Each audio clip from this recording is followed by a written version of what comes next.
Item ಯಾವುದೇ ಇರಲಿ try ಮಾಡಿ ಆಚಿ ಚಿಕನ್ ಮಸಾಲಾ. ಸರ್ಕಾರ ರಚನೆ ವಿಜಯ್ಗೆ ಈಗ ಕಸರತ್ತು ಮಾಡೋ ಹಾಗೆ ಮಾಡಿದೆ.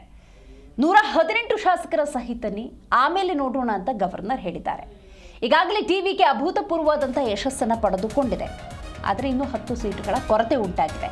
ಈ ಸಂದರ್ಭದಲ್ಲಿ 118 ಶಾಸಕರನ್ನು ಕರೆತಂದ ನಂತರವಷ್ಟೇ ಸರ್ಕಾರ ರಚನೆ ಮಾಡೋದಕ್ಕೆ ಸಾಧ್ಯವಾಗುತ್ತೆ. ಸರ್ಕಾರ ರಚನೆಯ ಪ್ರಯತ್ನವನ್ನು ಮಾಡುತ್ತಿರುವಂತಹ ಜೋಸೆಫ್ ವಿಜಯ್ಗೆ ಮತ್ತೆ ನಿರಾಸೆ. ಟಿವಿಕೆ ಮುಖ್ಯಸ್ಥರಿಗೆ ಗವರ್ನರ್ ಅರ್ಲೇಕರ್ ಕೊಟ್ಟಿರುವಂತಹ ಸೂಚನೆ ಇದು. ಬೆಳಗ್ಗೆ 2ನೇ ಬಾರಿಗೆ ಭೇಟಿಯಾಗಿದ್ದಾರೆ ಗವರ್ನರ್ ಅವರನ್ನ ವಿಜಯ್. 118 ಸ್ಥಾನಗಳ ಸಂಖ್ಯಾಬಲಕ್ಕಾಗಿ ವಿಜಯ್ ತಮ್ಮದೇ ಆದಂತಹ ಪ್ರಯತ್ನವನ್ನು ಮಾಡ್ತಾನೆ ಇದ್ದಾರೆ. ಕಾಂಗ್ರೆಸ್ ಬೆಂಬಲ ಇದ್ರೂ ಕೂಡ 5 ಶಾಸಕರ ಕೊರತೆ ಉಂಟಾಗಿದೆ. ಆ ನಿಟ್ಟಿನಲ್ಲಿ ತಮ್ಮದೇ ಆದಂತಹ ಪ್ರಯತ್ನಕ್ಕೆ ಮುಂದಾಗಿದ್ದಾರೆ. ಹಾಗಾದರೆ ರಾಜ್ಯಪಾಲರು ಈ ಸಂದರ್ಭದಲ್ಲಿ ಏನು ಹೇಳಿದ್ದಾರೆ, ಇದು ಬಹಳ ಮುಖ್ಯ ಆಗುತ್ತೆ. ಸರ್ಕಾರ ರಚನೆ ಮಾಡಲೇಬೇಕು. ಅಭೂತಪೂರ್ವವಾದಂಥ ಯಶಸ್ಸನ್ನು ಟಿವಿಕೆ ಮಾಡಿದೆ. ಈ ಸಂದರ್ಭದಲ್ಲಿ ಸರ್ಕಾರ ರಚನೆ ಆಗಬೇಕು ಅನ್ನೋದಾದರೆ 118 ಸ್ಥಾನಗಳನ್ನು ಪಡೆದುಕೊಳ್ಳಲೇಬೇಕು, ಅಥವಾ 118 ಶಾಸಕರ ಬೆಂಬಲ ಅನ್ನೋದು ಬೇಕಾಗುತ್ತೆ.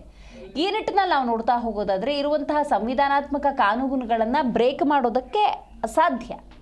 ಬೆಂಬಲವನ್ನು ಶಾಸಕರು ಸೂಚಿಸಬೇಕಾಗತ್ತೆ. ಹಾಗಾದರೆ ವಿಜಯ್ ಮುಂದಿನ ದಾರಿ ಏನು? ಈಗಾಗಲೇ ಕಾಂಗ್ರೆಸ್ನ ಬೆಂಬಲ ಇದ್ದರೂ ಕೂಡ ಇನ್ನೂ 5 ಸ್ಥಾನಗಳ ಕೊರತೆ ಇರುವುದರಿಂದಾಗಿ ಯಾವ ರೀತಿ ಸರ್ಕಾರ ರಚನೆ ಮಾಡ್ತಾರೆ ಅನ್ನೋದು ಸದ್ಯದ ಪ್ರಶ್ನೆಯಾಗಿ ಉಳಿದುಕೊಂಡಿದೆ. ಹೌದು ನೋಡಿ, ಸ್ವತಂತ್ರವಾಗಿ ಸರ್ಕಾರ ರಚಿಸುವುದಕ್ಕೆ ಸಾಧ್ಯವಾಗದ ಪರಿಸ್ಥಿತಿಯಲ್ಲಿ ಟಿವಿಕೆ ಇತರ ಪಕ್ಷಗಳ ಬೆಂಬಲವನ್ನು ಪಡಿಬೇಕಾಗತ್ತೆ. ಡಿಎಂಕೆ ಮೈತ್ರಿಕೂಟದಲ್ಲಿ ಕಾಂಗ್ರೆಸ್ನ 5 ಸ್ಥಾನಗಳಿದ್ದಾವೆ, ಅದು ಲಭ್ಯವಾಗಿದೆ. ಈಗಾಗಲೇ 2 ಕಮ್ಯುನಿಸ್ಟ್ ಪಕ್ಷಗಳು ತಲಾ 2 ಸ್ಥಾನಗಳನ್ನು ಪಡೆದುಕೊಂಡಿದ್ದಾವೆ. ಒಟ್ಟು 4 ಸ್ಥಾನಗಳು. ಆ ಬೆಂಬಲ ಏನಾದರೂ ಲಭ್ಯವಾಗುತ್ತಾ ಕಾದು ನೋಡಬೇಕು. ಇಂಡಿಯನ್ ಯೂನಿಯನ್ ಮುಸ್ಲಿಂ ಲೀಗ್ 2 ಸ್ಥಾನಗಳನ್ನು ಪಡೆದುಕೊಂಡಿದೆ. ಅದೇನಾದರೂ ಬೆಂಬಲವನ್ನು ಸೂಚಿಸ್ಬೋದಾ ನೋಡಬೇಕು.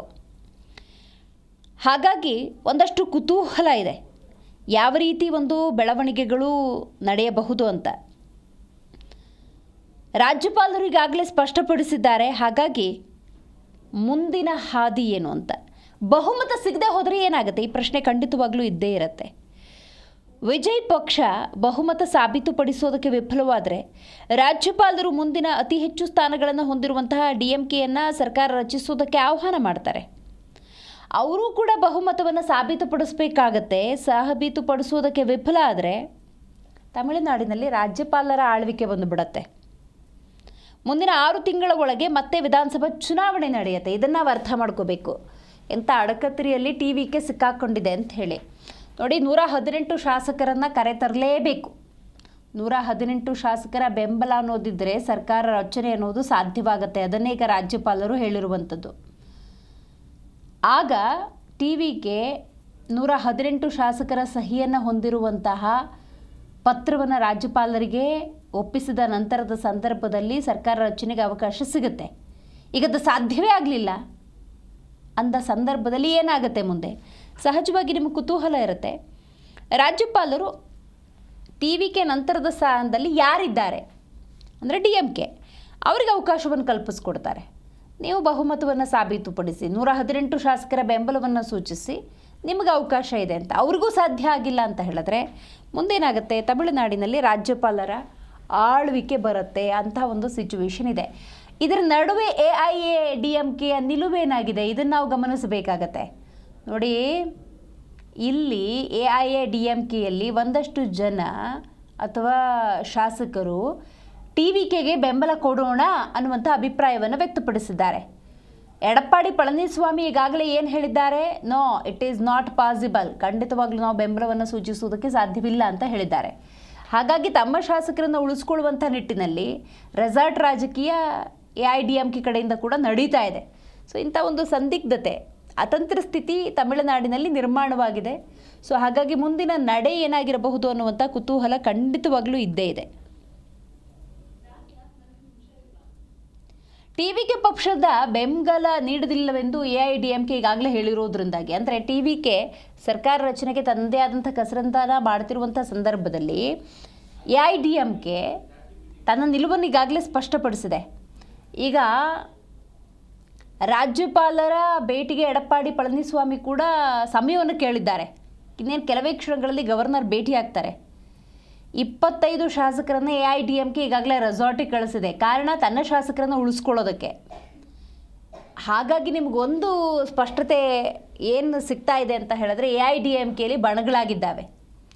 ಸೊ ಒಂದಷ್ಟು ಜನ TVKಗೆ ಬೆಂಬಲವನ್ನು ಸೂಚಿಸೋಣ ಅನ್ನುವಂತಹ ಅಭಿಪ್ರಾಯವನ್ನು ವ್ಯಕ್ತಪಡಿಸಿದರೆ, ಮಗದೊಂದು ಕಡೆ ನೀವು ಗಮನಿಸ್ತಾ ಇದ್ದೀರಿ ಬೇಡ ಅನ್ನುವಂತಹ ಅಭಿಪ್ರಾಯವನ್ನು ವ್ಯಕ್ತಪಡಿಸಿದ್ದಾರೆ.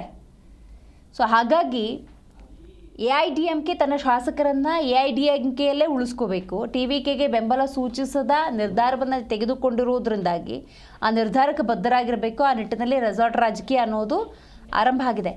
AIADMK ನಿಲುವಾದರೂ ಏನು, ಇದು ಇಲ್ಲಿ ಸ್ಪಷ್ಟಪಡಿಸಬೇಕಾಗತ್ತೆ. ಯಾಕಂತ ಹೇಳಿದ್ರೆ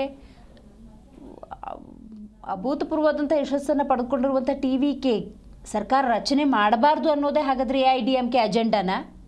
ಹೀಗೆ ಹಲವಾರು ಪ್ರಶ್ನೆಗಳಿದ್ದಾವೆ. ಅದಕ್ಕೆ ಇನ್ನೇನು ಸ್ಪಷ್ಟ ಉತ್ತರ ಕೂಡ ಲಭ್ಯವಾಗುತ್ತೆ. ಯಾಕಂದರೆ ಪಳನಿಸ್ವಾಮಿ ರಾಜ್ಯಪಾಲರನ್ನು ಯಾವ ಕಾರಣಕ್ಕೆ ಭೇಟಿ ಆಗ್ತಿದ್ದಾರೆ, ಯಾವ ರೀತಿಯ ಮಾತುಕತೆ ನಡೆಯುತ್ತೆ, ಇದು ಒಂದು ರೀತಿ ಕುತೂಹಲವನ್ನು ಹುಟ್ಟುಹಾಕಿದೆ. ಈಗ 108 ಸ್ಥಾನಗಳನ್ನು ಪಡ್ಕೊಂಡ್ರೂ ಕೂಡ TVK ಸರ್ಕಾರ ರಚನೆ ಮಾಡೋದಕ್ಕೆ ಸಾಧ್ಯ ಆಗ್ತಾ ಇಲ್ಲ. ಒಂದು ಅಡಕತ್ರಿಯಲ್ಲಿ ಸಿಕ್ಕಿದಂತಹ ಸನ್ನಿವೇಶ ಎದುರಾಗಿದೆ.